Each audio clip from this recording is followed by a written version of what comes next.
Okay အားလုံးပဲမင်္ဂလာပါ You from Myanmar YouTube channel မှာကြိုဆိုလိုက်ပါတယ်ကျွန်တော်ဒီနေ့ဒီဗီဒီယိုလေးအကြောင်းကတော့အိတ်စဲမှာကျွန်တော်တို့ရဲ့ចောင်းသားအမှတ်စင်းတွေဒီចောင်းသားတွေဂုဏ်ထူးရဘာသာတွေ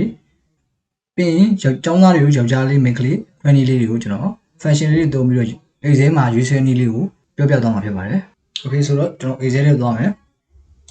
အိတ်စဲထဲမှာကျွန်တော်ဒီမှာတူပြီးတော့ဒီဇာတ်လေးတစ်ခုဆွဲပေးထားတယ်အကြောင်းလဲဆိုရင်ကျွန်တော်ဒီဇာတ်ဆွဲနေတဲ့အချိန်ကြီးကြာသွားမှာဆိုတဲ့အတွက်ကြောင့်လို့ဒီဇာတ်လေးကိုတော့ကျွန်တော်ရင်ဆွဲထားတယ်ပေါ့နော်ဆွဲထားတဲ့နေရာမှာကျွန်တော် function ကြီးဒီမှာထည့်ရမလဲဆိုရင်ကျွန်တော်တို့ဒီမှာကြားမှကျွန်တော်တို့ဒီမှာနာမည်ထည့်တာနဲ့ယောက်ျားလေးမိန်းကလေး auto ပြောင်းသွားမယ်နောက်တစ်ခုကျွန်တော်တို့ဒီအမှတ်စင်းတွေကျွန်တော်တို့အတိုး short လုပ်ရတာနဲ့အောင်သလားရှုံးသလားဆိုတာ auto ပြောင်းသွားရမယ်နောက်တစ်ခုကကျွန်တော်ဒီဂုဏ်ထူးရဘာသာနေရာမှာကျွန်တော်ဒီအမှတ်စင်းတွေကိုအတိုး short လုပ်တာနဲ့ဂုဏ်ထူးရတယ်မရဘူးဆိုတာကို auto ပြအောင် function လေးတွေအသုံးပြုနည်းလေးကိုပြောပြသွားမှာဖြစ်ပါတယ် Okay အရင်ဆုံးကျွန်တော်ဒီကျမ်းမကို function သုံးပြီးတော့ auto ခွဲလိုက်အောင်အရင်ဆုံးဒီကျမ်းမခွဲမယ်ဆိုတော့ကျွန်တော်တို့ကနာမည်ပေါ်မှာမူတည်တယ်ပေါ့နော်အရင်ဆုံးစဉ်းစားမှာဒီနာမည်တွေပေါ်မှာကျွန်တော်တို့ကမူတည်ပြီးတော့ကျွန်တော်တို့ယောက်ျားလေးလားမိန်းကလေးလားဆိုတာခွဲရမယ်ဘယ်လိုခွဲမလဲဆိုတော့မောင်ဆိုရင်ယောက်ျားလေးမဆိုရင်မိန်းကလေးဆိုတဲ့သဘောဆိုတဲ့အတွက်ကြောင့်ကျွန်တော်တို့ဒီမှာ function ထည့်ပြရမယ် function ကတော့ကျွန်တော်တို့ဒီမှာကျတော့မရယ်မောင်ရယ်နှစ်ခုလေးပဲဆိုတဲ့အတွက်ကြောင့်လို့ all function ကျွန်တော်တို့သုံးစရာမလိုဘူးပေါ့နော်တကယ်လို့ဒါယောက်ျားလေးနေရာမှာမောင်တို့ဦးတို့ကိုတို့ဒါမှမဟုတ်မိန်းကလေးမှာနေရာမှာဆိုတော့ဒေါ်တို့မတို့စသဖြင့်ကျွန်တော်တို့အများကြီးပါလာခဲ့လို့ရှိရင်ကျွန်တော် off function လေးကိုကျွန်တော်ထည့်ပြီးတော့တွဲသုံးပေးရမှာဖြစ်ပါတယ်ဆိုတော့ off function လေးကိုကျွန်တော်သုံးပြီးတော့တွက်တဲ့နည်းလေးကိုလည်းကျွန်တော်ရှင်းပြထားတဲ့ဗီဒီယိုလေးတွေရှိတယ်အဲ့ဗီဒီယိုလေးမှာတွားပြီးတော့ကြည့်ပြီးလို့ရပါတယ်ဒီမှာတော့ off function သုံးစရာမလိုဘူးခေတ်ဆိုတော့ကျွန်တော်တို့ function စမယ် equal to if function သုံးရမယ်ဝင်စမယ်နောက်တစ်ခါ left function တစ်ခုထပ်သုံးရမယ်။ကျွန်တော် left function သုံးရလဲဆိုတော့ကျွန်တော်ဒီစာသားရဲ့ဘယ်ဘက်ကပေါ့နော်ကျွန်တော်စလုံးကိုကျွန်တော်ယူရမှာဆိုတဲ့အတွက်ကြောင့်လို့မလားမောင်လားဆိုတဲ့ဟာကိုကျွန်တော်ယူရမှာဆိုတဲ့အတွက်ကြောင့်လို့ left function လေးသုံးရမယ်။ပြီးရင်ဝင်စမယ်။ပြီးရင်ဒီမှာစာသား test နေရာမှာကျွန်တော်ဒီစာသားလေးထည့်မယ်။ပြီးရင် comma ခံမယ်။ number check နေရာမှာကျတော့ကျွန်တော်တို့မောင်ဆိုလို့ရှိရင်ကျွန်တော်ကြားပေါ့နော်ကြားဆိုတဲ့ကြောင့်မောင်ဆိုတဲ့အတွက်ကြောင့်မောင်စကားလုံးဖြစ်ဖို့အတွက်ကြောင့်ကျွန်တော်ငါးလုံးရိုက်ကြတယ်တူတူရဲ့မရဲ့ရေးချရဲ့ငါရဲ့ငတ်တက်ခဲ့ဆိုပြီးတော့စကားလုံးငါးလုံးစလုံးငါးလုံးရိုက်ကြတဲ့ကြောင့်လို့ငါးလုံးရေးပေးမယ်ပြီးရင် print ပိတ်မယ်ပြီးရင် equal to ရေးပေးမယ် equal to လာပြီးလို့ရှိရင်ကျွန်တော်တို့အဲ့စကားလုံးငါးလုံးอ่ะပေါ့မောင်နဲ့ညီတယ်ပေါ့နော်မောင်နဲ့ညီတယ်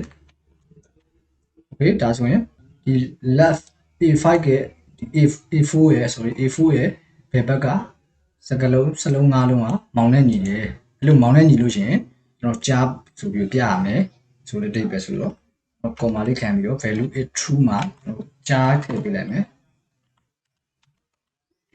ကြားထည့်ပေးပြီးတော့အဲ့ဒီစကလုံးဒီ A4 ရဲ့စကလုံးငါးလုံးကမောင်မဟုတ်ဘူးဆိုလို့ရှိရင်မပြမယ် value is false ပေါ့နော်မပြမယ်မပေါ့နော် okay ဒါဆို green ပိတ်လိုက်လို့ရှိရင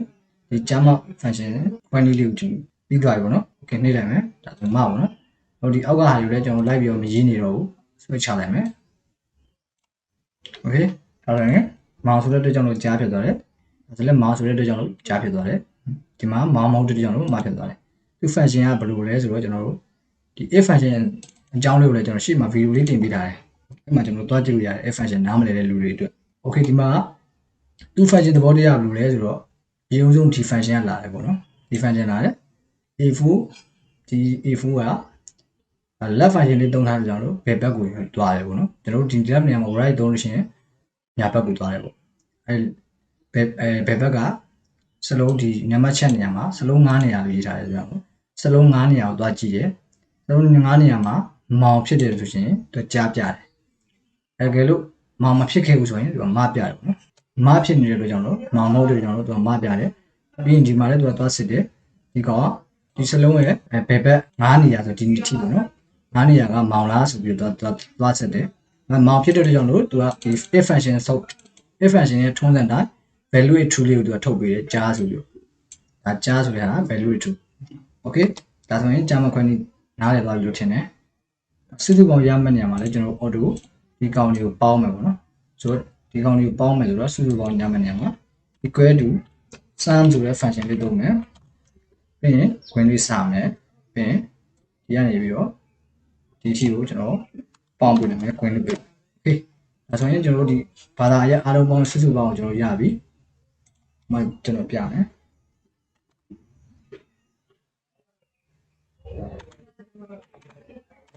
โอเคဒီမှာဒါဆို20ရေးရတော့ဒီမှာ40ဖြစ်သွားတယ်โอเคနောက်ကကျွန်တော်ဒီမှာအောင်ရှုံးတက်မယ်ပေါ့နော်ဒီအောင်ရှုံးကိုကျွန်တော်တို့ကဘယ်လိုတွက်မလဲဆိုတော့ဘာသာရဲ့အားလုံးဒီ40တဲ့40ရလို့ရှိရင်ကျွန်တော်အောင်တယ်ဟုတ်ရင်တော့ကျွန်တော်ရှုံးတယ်ဆိုတော့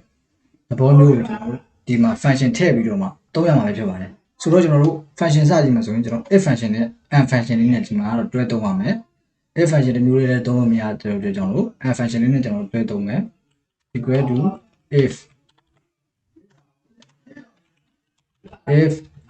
ပြီးလို့ရှိရင် and function လေးပါထပ်သုံးပြီးမယ် and ပြီးရင် logical 1 2 3 4 5အများကြီးပဲရှိတယ်နောက်မှာဆိုတော့ကျွန်တော် logical 1မှာဒီမြန်မာက greater than 39ထက်နေမယ်39ထက်ကြီးတယ်ဆိုတော့40ပေါ့နော်အဲတော့ကျွန်တော်က greater than 40ဆိုရင်40ထက်ကြီးမှတကယ်လို့40ပဲရလို့ရှင်တော့မှရှုံးသွားတယ်ဆိုတဲ့အတိတ်ပဲ greater than 39ဆိုတော့ကျွန်တော်39ထက်ကြီးတယ်ဆိုတဲ့အတွက်ကြောင့်40ရောက်ပါပြီအဲ40တဲ့800ဟာကြီး50 60 90 80တယ်ဆိုရင်ဒါအောင်သွားပြီနော်ဆိုတော့39ပုံမှာခံရမယ် logical 2ပိုင်းကျတော့ဒီ English က39 နောက်ကသင်္ချာ greater than 39 နောက်ကသိပ္ပံ greater than 39 နောက်တစ်ခါ GU greater than 39 အောက်ကသမိုင်း greater than 39ဆိုဒါဘာသာရပ်တွေအကုန်လုံးပြီးသွားပြီဆိုတဲ့အတွက်ကြောင့်လို့ကျွန်တော်တို့ရဲ့ logical 6ခုရှိတယ်ဆိုရင်ကျွန်တော်ခွင့်ပေးမယ်โอเคဒီမှာဒါဆိုရင်ကျွန်တော်တို့ if function ပြန်စပြီပေါ့နော် if function ရဲ့ logical အတက်ကဘယ်ကနေဘယ်ထိတယ်ဆိုဒီကနေပြီးတော့ဒီထိ and function မှာပါသွားတယ်ပေါ့နော်ဒီ if function ရဲ့ logical တက်ဆင်းမှာဒီ and function ကဒီထိပါသွားတယ်ပြီးရင်အောင်ဆိုပြီးအတိတ်ပဲပေါ့နော်အောင်မယ်ဒါမှမဟုတ်လို့ရှိရင်ရှုံးမယ်ဆိုတဲ့အတိတ်ပဲโอเคအဲ့ဒါနှိပ်လိုက်မယ်ဒါရှုံးလို့ပြတယ်ဒီမှာကျွန်တော်စမ်းပြမယ်ကျွန်တော်အကုန်လုံး40ထည့်ပေးရမယ်နော်40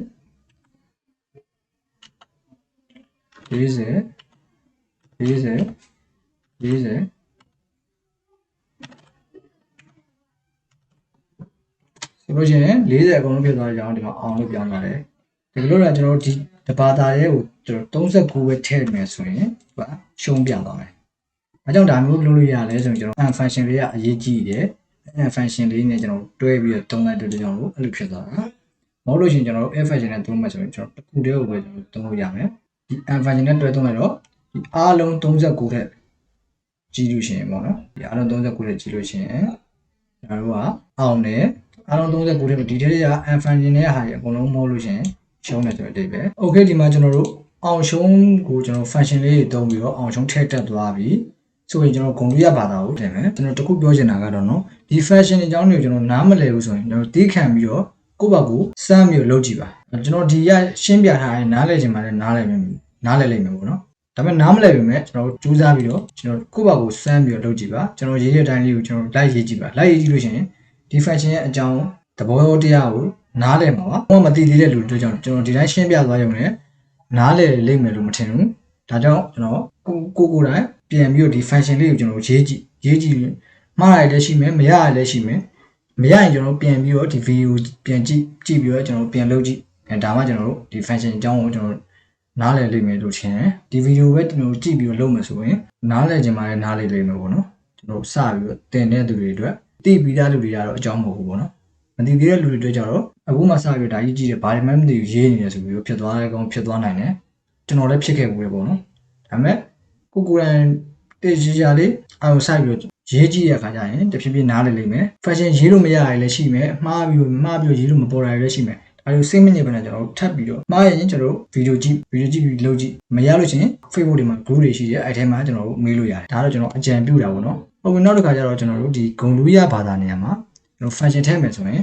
ကျွန်တော်သုံးသွားတဲ့ function ကတော့ f function လေးပဲကျွန်တော်သုံးပါတယ်ဘလို့ဂုဏ်ရဘာသာမှာကျွန်တော်တတ်မှတ်ထားတဲ့ MSN ကတော့ဘာသာရပ်အကုန်လုံးကျွန်တော်80ရရင်ဂုဏ်ရတယ်80မရဘဲနဲ့89ဆိုရင်ကျွန်တော်ဂုဏ်မရဘူးဒီတိတ်ပဲဒါကြောင့်မို့လို့ကျွန်တော် f function နဲ့ကျွန်တော်သုံးပြမယ် equal to if ဝင်စမယ် logical test မှာကျတော့ကျွန်တော်တို့ဒီမြန်မာကပေါ့နော်80ရလို့ရှိရင်ကျွန်တော်တို့ဒီမြန်မာဂုဏ်ရပါတယ်ဆိုပြီးတော့ကျွန်တော်မြန်မာဆိုပြီးတော့ပေါ်စေခြင်းတဲ့အတွက်ကြောင့်လို့ဒီကွက်ကိုကျွန်တော် click ထောက်မယ်ပြီးရင် greater than 89ဘာကြောင့်89 greater than 89ရေးတာလဲဆိုတော့ကျွန်တော်တို့89တဲ့ကြီးရယ်ဆိုရင်ကျွန်တော်80ဖြစ်သွားပြီဒီ4က89တဲ့ကြီးရမယ်ဆိုတော့ကျွန်တော်80 81 82 90 100စသဖြင့်ပေါ့နော်ဒါဆိုရင်ကျွန်တော်တို့က80ကနေစပြီးတော့ကောမခံမယ်ပြီးရင်မြန်မာလို့ပေါ်စေခြင်းနဲ့ MYA ကျွန်တော်ဒီမှာအတူကောက်လေးပဲရေးလိုက်မယ်ပြီးရင်ကောမခံမယ်ဒါ value is true ဖြစ်ခဲ့လို့ရှိရင်ဒီမြန်မာလို့ပေါ်မယ်ပေါ့နော် for ဖြစ်ရင်တော့ဘာမှမပေါ်စေခြင်းဘူးဆိုတဲ့အတွက်ကြောင့်ကျွန်တော် level point ပိတ်လေးနှစ်ခုပဲကျွန်တော်ထည့်ပေးခဲ့မယ်ဒါဆိုရင် if function တစ်ခုပဲပြီးသွားပြီနောက်တစ်ခါကျွန်တော်တို့ဒီဟာလေးကို and function လေးနဲ့ကျွန်တော်သုံးမယ်ဒီလက္ခဏာလေးပေါ့နော်ဒီလက္ခဏာလေးက8နဲ့9နဲ့ကျွန်တော်တွဲပြီးနှိပ်ပြီးလို့ရှိရင်ရမယ်ပြီးရင်နောက်က if function ကျွန်တော်ထပ်သုံးမယ်ဝင်နေပြန်စမယ်ဝင်နေစပြီးဒီခါမှာတော့ကျွန်တော်ဒီအင်္ဂလိပ်ကိုကျွန်တော်သွားမယ်အင်္ဂလိပ်အောက်ကဒီ machine လေးကိုကျွန်တော် select ပေးပြီးတော့ greater than ဒီကောင်နဲ့အဲ့လိုပဲ89 comma ပြီး value true လာမယ် value true ကကြတော့ကျွန်တော် ENG လို့ပုံမယ်ပြီးရင် comma ပြီးရင်ဘာမှ value 4ဖြစ်ခဲ့ရင်ဘာမှမပေါ်သေးခြင်းဘူးပြင်ခွင့်ပေးမယ်ဒီဟာလေးနဲ့ကျွန်တော်ဆက်ပြီးတော့သုံးသွားမှာဖြစ်တယ်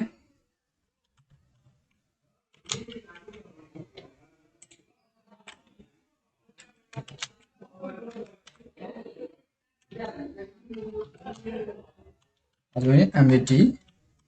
H ပေါ့နော်ပုံမှာဒါဆိုဘာမှမပေါ်သေးခြင်းဘူးဝင်ပိတ်မယ်နောက်တစ်ခါကျွန်တော် M နဲ့ထပ်ပြီးဆက်မယ် if နဲ့ထပ်ပြီးတော့ if function ထပ်စမယ်ထပ်စပြီးရင် if function ထပ်စမယ် if function ထပ်စပြီးရင်ကျွန်တော်တို့ဒီမှာဒီသင်္ချာထိကျွန်တော်ပြီးသွားပြီဆိုရင်ကျွန်တော်တို့သိပ္ပံလာမယ်သိပ္ပံပြီးလို့ရှိရင် D4 က greater than 89 89ဖြစ်ခဲ့89နဲ့ကြီးခဲ့လို့ရှိရင်เนาะ SCIENC science ဆိုပုံမယ်ပုံမှာ89မဟုတ်လို့ခဲ့လို့ရှိရင် value for ဘာမှမပေါ်ဘူးဒါဆို if function တစ်ခုပြီးသွားပြီနောက်တစ်ခါ and နဲ့ထပ်ဆက်မယ်ဆက်ပြီးတော့ဒီမှာပထဝီဆိုsorry if function တစ်ခုထပ်ဆက်မယ်နော် if ဝင်စမယ်ဝင်စပြီးရင်ဒီမှာ GU အောက်ကဒီ machine လေးကိုကျွန်တော် click ထောက်မယ် greater than 89 ဆိုရင်ကျွန်တော်တို့ GU လို့ပေါ်စေချင်တယ်89ထက်မကြည့်နော်ကျွန်တော် GU လို့မပေါ်စေချင်ဘူးဆိုရင် level 1 page လေးနှစ်ခုပဲကျွန်တော်တို့ထည့်ပေးခဲ့မယ်ပြင်ဝင်စမယ်နောက်တစ်ခါ and နဲ့ထပ်ဆက်မယ်ဝင်ပိတ်မယ်နောက်တစ်ခါကျွန်တော် and နဲ့ထပ်ဆက်မယ် if function တစ်ခါထပ်ခံပေးမယ် if function ပြီးလို့ရှိရင်ဒီမှာ history ပထဝီပြီးရင်ဒီမှာ history ပေါ့နော် history ရှိဆိုတော့ကျွန်တော်39ကိုနှစ်မိတ်မယ်ပြီးရင် greater than 89 comma ခံမယ် value true မှာကြတော့ကျွန်တော် history လို့ပေါ်နေတယ် history history comma ခံမယ် value 4မှာကြတော့ကျွန်တော်ဘာမှမပေါ်စေချင်ဘူးဒါဆိုရင်ကျွန်တော်တို့ရဲ့ဒီ function ကပြီးသွားပြီမြန်မာအင်္ဂလိပ်ဒါ6ဘာသာပြီးပါပြီပေါ့နော်ဒါဆိုရင်ကျွန်တော်အနာခောက်ပြလိုက်မယ် okay ဒီမှာလုံးဝဘာမှမပေါ်ဘူးဆိုတဲ့ဟာကြတော့ဘာကြောင့်မှမပေါ်လဲဆိုတော့ဒီမှာကျွန်တော်တို့အမှတ်ရှင်းတွေက90မပြည့်သေးဘူးဒါကြောင့်ဘာမှမပေါ်တာဒါကြောင့်ကျွန်တော်ဒီမြန်မာနေရာမှာ80မပြည့်သေးဘူးပေါ့နော်ဒီမြန်မာနေရာမှာကျွန်တော်80လို့ရိုက်ပေးလိုက်မယ်ဆိုလို့ရှိရင်ဒီမှာမြန်မာလို့ပေါ်သွားပြီ okay ဒီမှာအင်္ဂလိပ်နေရာမှာကျွန်တော်81ရိုက်ပေးလိုက်မယ်ဆိုရင်ဒီ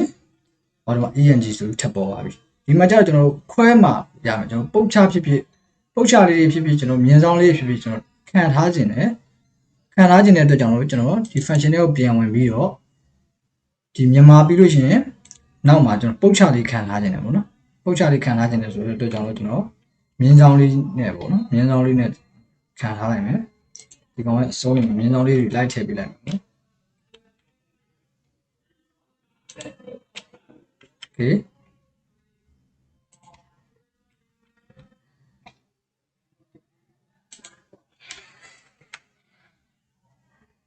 okay ဒါဆိုအန်နာနေကြည့်မယ်ဟောဒါဆိုရင်မြင်းဆောင်လေးပါသွားပြီနော်မြန်မာအင်္ဂလိပ်ဆိုပြီးတော့သူကနှစ်ခုပေါ်တယ် တကယ်လို့ဒီမှာကျွန်တော်ပထဝီကိုထပ်ပြီး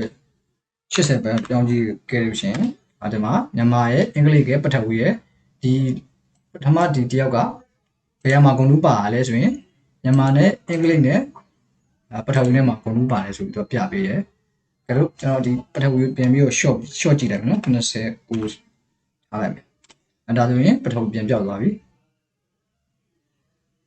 လွယ်လေးရသူက if function ကိုကျွန်တော်တွဲပြီးတော့ and လေးနဲ့ကျွန်တော်တွဲသုံးလိုက်တာ။ and လေးနဲ့ if function နဲ့ and လေးနဲ့ကိုတွဲပြီးတော့ if function နဲ့ထည့်ပြီးတော့ and လေးနဲ့ကျွန်တော်တွဲပြီးတော့သုံးလိုက်တာဖြစ်ပါတယ်။ဒီမြင်းဆောင်လေးကိုကျွန်တော်ထည့်ပေးတာကတော့ကျွန်တော်ဒီမှာဒီလိုမြန်မာအင်္ဂလိပ်ဆိုပြီးတော့တီးခြားလေးတွေပေါ်စေခြင်းလို့ပေါ့နော်။မို့လို့ရှင်ကျွန်တော်ရောပြီးပေါ်နေလို့ရှင်ကြည့်ရတာအဆင်မပြေတဲ့ကြောင့်ကျွန်တော်ဒီမြင်းဆောင်လေးကိုကျွန်တော်ထည့်ပေးရတာပဲဖြစ်ပါတယ်။ပြီးဒါဆိုရင်ဒီမှာဒီဟာလေးကိုကျွန်တော်စမ်းပြီးရိုက်ကြည့်ပါ။ရိုက်ကြည့်လို့ရှင်ကျွန်တော်နားလည်သွားလိမ့်မယ်လို့ထင်တယ်။ Okay ဒါဆိုကျွန်တော်အကုန်လုံးကိုဒီအောက်ကိုဆွဲချလိုက်မယ်။ဟုတ်ပြီ။ဒါဆိုကျွန်တော်အမှတ်စင်းလေးထည့်ကြည့်မယ်။ဒီတယောက်ကိုဒီမှာ80လို့ကျွန်တော်ထည့်ပေးလိုက်မယ်။80လို့ထည့်ပေးလိုက်ရင်ဒီမှာမြန်မာဆိုပြီးပေါ်လာတယ်။ဒီမှာသမိုင်းမှာကျွန်တော်90လို့ထည့်ပေးလိုက်မယ်။90လို့ထည့်ပေးရင်ဒီမှာသမိုင်းဆိုပြီးပေါ်လာလိမ့်မယ်။ဒီအောင်ရှုံးကတော့သူကဒီဘာသာတွေတခုမှအကုန်လုံးမထည့်ရသေးတော့အောင်ရှုံးဆိုဥမာဒီမှာကျွန်တော်ပြမယ်။ကျွန်တော်ဒီထိဆွဲလိုက်မယ်ဆိုရင်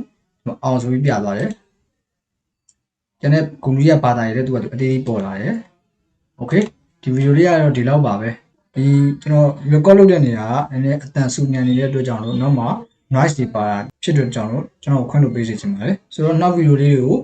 ဆက်ပြီးတော့ကျွန်တော်တင်ပေးသွားမှာဖြစ်တဲ့အတွက်ကြောင့်လို့ like and subscribe လေးလုပ်ထားပေးပါဦး။အားလုံးကျေးဇူးတင်ပါတယ်။